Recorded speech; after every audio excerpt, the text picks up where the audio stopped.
আসসালামু আলাইকুম গাইস, আজকে তোমাদেরকে আমি শেখাবো কিভাবে এইরকম একটা স্পোর্ট লোগো বানাইতে পারবে তোমাদের মোবাইল দিয়েই। আর এটা কিন্তু অনেক সোজা, তোমরা যদি ফুল ভিডিও দেখো তাহলে বুঝতে পারবে। আর এটা কিন্তু বানাই তোমরা সেল করতে পারো অনেক জায়গায়। আর এটা কিন্তু গিল লোগো, আর এটা কিন্তু স্পোর্ট লোগো একটাই বলে। তো এটা কিভাবে তোমরা ডাউনলোড করবে তা কিন্তু আমার কমেন্ট বক্সে একটা ভিডিও লিঙ্ক দেওয়া আছে পিন করে। আর কিভাবে তোমরা এটা এডিট করবে সেটা কিন্তু ভিডিওর মধ্যেই আছে। তো চলো আর কথা না বলে ভিডিও শুরু করি।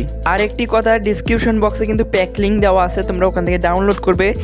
আর কিভাবে ডাউনলোড করবে সেটা কিন্তু কমেন্ট বক্সে পিন করা আছে একটা ভিডিও, ওটা দেখলে ডাউনলোড করতে পারবে। দেখাই দিই। তো ফার্স্ট অফ অল তোমাদেরকে ইনস্টল করে নিতে হবে এই Pscc অ্যাপসটি, যেটার কিন্তু লিঙ্ক ডিসক্রিপশন বক্সে আছে। আর তার সাথে কিন্তু আমাদের লাইট রুমটা আর pexellabটা মোস্ট লাগবে। তো এই তিনটা অ্যাপস কিন্তু লাগবে আমাদের। আর এই তিনটা অ্যাপস কিন্তু এই GFX-এর এডিটিংয়ের অনেক গুরুত্বপূর্ণ। আর তার জন্য কিন্তু এগুলো তোমরা ডাউনলোড করে রাখবে। তো আমার কিন্তু ডিসক্রিপশন বক্সে দেওয়া আছে। তো তারপর pexellab-এ আমি যাইতেছি, Pscc-তে। তো আমি কিন্তু এখানে Pscc-তে চলে আসছি। আসার পর এখানে ব্ল্যাঙ্ক ডকুমেন্টে এখানে একটা ক্লিক করে এখানে 1024 টু 1024 করে নেব। 1024 দিছি, নিচেরটাও কিন্তু সেম 1024 দিয়ে দেব।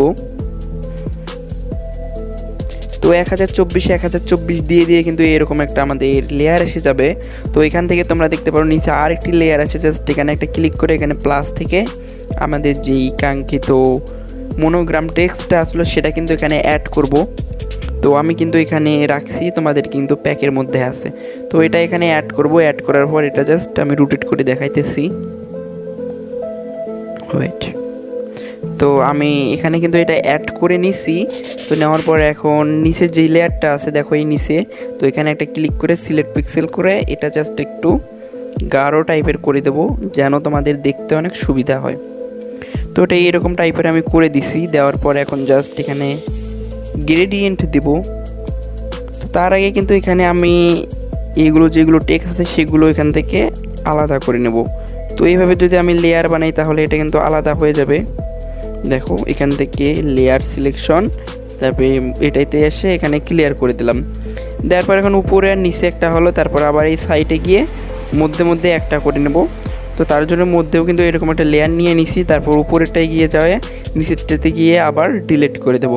তো দেওয়ার পরে এখন কিন্তু তিনটা লেয়ার হয়ে গেছে। তো আমি একটাতে ক্লিক করতেছি, এখানে সিলেক্ট পিক্সেল।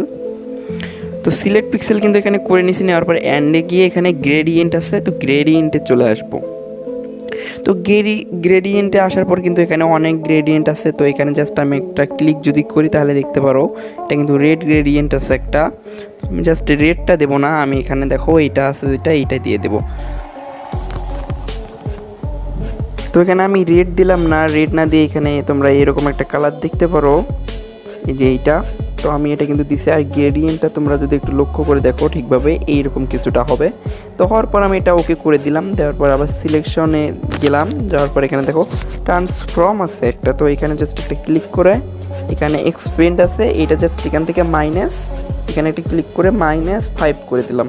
তো দেওয়ার পর এরকম হয়েছে। তারপর এখানে একটা টিক চিহ্নে ক্লিক করে এখান থেকে লেয়ার সিলেকশন এন্ড নিচেরটা কিন্তু ডিলিট করে দিলাম। তাহলে কিন্তু এখানকার কাজ শেষ। ঠিক তারপরে আবার সিলেক্ট পিক্সেল করব নিচেরটা, নিচে যে লেয়ারটা আছে সেটা। তারপর এখানে এখানে অ্যান্ডে গিয়ে এখানে গ্রেডিয়েন্টে আবার যাব। যাওয়ার পরে এই যে ড্রয়িং অপশনটা আছে এখানে ক্লিক করে এটা জাস্ট এটা রেডিয়াল টাইপ লেখা আছে একটা, জাস্ট এখানে ক্লিক করে এটা একটু ছোটো বড়ো করে নিই, এইভাবে দিয়ে দেবো। তো এটার কিন্তু কাজ শেষ। তো ঠিক এমনভাবেই কিন্তু সাইডে যেটা আছে ওটাও কিন্তু করে নেব।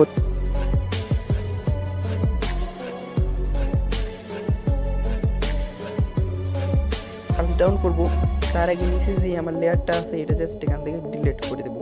তো দেওয়ার পর এখন এখান থেকে দেখো সিলেক্ট পিক্সেলের ফ্লাটার আছে একটা, তো এখানে ক্লিক করলে কিন্তু সবগুলো একসাথে হয়ে যাবে। তো এদিকের কিন্তু কাজটি শেষ। তারপর কিন্তু আবার ফটো লেয়ারে চলে যাব। যাওয়ার পর এখান থেকে একটি টেক্সট ওর অ্যাড করব, যেটা কিন্তু আমি প্যাকের মধ্যে দিয়ে রাখছি। তো এখানে আমি টেক্সট ওরটা কিন্তু অ্যাড করে নিয়েছি। নেওয়ার পরে এটা একটু বড় করে নিই। তো এটা একটু বড় করে নিলাম। নেওয়ার পর এটা কিন্তু নিচে দিয়ে দিছি। দেন এটা কিন্তু আবার ডাবল লেয়ার করে নিয়ে এটা নিচে দেব। তো দেওয়ার পর এখানে ট্রান্সফর্ম আছে, এটা জাস্ট এই সাইজের আমি করে দেব। তো করে দেওয়া শেষ। তারপর এটা আমি ওভারলে করে দিতেছি। তারপর নিচেরটায় গিয়ে জাস্ট এখান থেকে লাইটিং আছে এটা জাস্ট এইরকম একটু কমাই দেবো। তো এখানে কিন্তু এরকম করে দিলে কিন্তু আমার এটার কাজ শেষ। তারপর আমি এখানে যাব, যাওয়ার পর এটা একটু গ্রে, এখানে দেখো ড্রপ শ্যাডো আছে এটা দেবো। আর এখানে কিন্তু ব্লাডটা একদম জিরো থাকবে, সরি ব্লাডটা একদম জিরো থাকবে। তারপর ডিস্টেন্স যেটা আছে এটা একটু এরকম দেবো বড়। তো এইভাবে আমি দুইবার দিয়ে নিই। দিয়ে নেওয়ার সাথে সাথে কিন্তু দেখো আমার কিন্তু স্পোর্ট লোগোটা একদম ঠিকঠাকভাবে হয়ে গেছে। তো আমি জাস্ট কিন্তু এখন টেক্সটটা বসাবো। তোমরা যদি দেখো এটা কিন্তু হয়ে গেছে। তো আমি এখন একটা টেক্সট বসাবো যেটা নিক নেম, সেটা কিন্তু আমার পিকচার লেবে এখানে দেখো আমার কিন্তু এখানে এমনি একটা দিয়ে দিচ্ছি, এটা দিয়ে তোমাদেরকে দেখাই দিচ্ছি। তোমরা তোমরা পিকচার ল্যাবে গিয়ে তোমাদের টেক্সটটা নিয়ে অ্যাড করে নেবে। তো এখানে এটা দিলাম, তারপর গ্রেডিয়েন্টে যাব, তারপর জাস্ট এটা গ্রেডিয়েন্টে দিয়ে দেবো রেডটা, তারপর এটাও কিন্তু একটু ড্রপ শ্যাডো দিয়ে দেবো। তো দিলেই কিন্তু এটা আমাদের কাজ শেষ। তো আমরা এখান থেকে এটা ডান করে নিই। তো এটা কিন্তু ডান করে নিই। তারপর আমি কিন্তু একটু লাইট রুমে এডিট করার পরে এরকম একটা ফলাফল চলে আসছে। তো আজকের ভিডিও কিন্তু এখান থেকেই, ভালো থাকবেন সবাই, আল্লাহ হাফেজ।